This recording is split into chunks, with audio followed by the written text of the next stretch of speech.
میاشتې په 28 تاریخ باندې نومان، اروین، شینا او صفی صاحب بوټان اخیستي وو. دا د نن 2 تاریخ دی، تقریبا څه باندې 13 ورځې وخت یې ونیو چې دوی ته بوټان تر کابل پورې ورسېدل. دوی کولی شي خپل بوټان سبا ته زموږ د دوکان څخه چې جنګلک کې دی تسلیم شي. لکه څه ډول چې موږ دوی سره وعده کړې وه چې د دوی بوټان به موږ د 25 الا 15 ورځو په جریان کې له چین څخه افغانستان ته رسوو.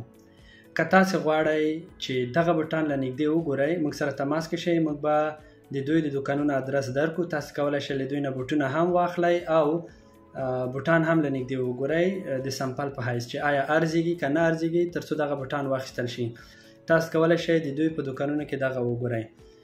نو که تاسې هم غوښتل آرډر پلیس کړئ، بوټان واخلئ، نو موږ سره د ټیک ټاک د پیام د لارې مسیج وکړئ. موږ به تاسو ته راهنمایي وکړو چې څه ډول کولی شئ دلته چین کې بوټان واخلئ او څه ډول تاسې بیرته افغانستان کې ترلاسه کولی شئ.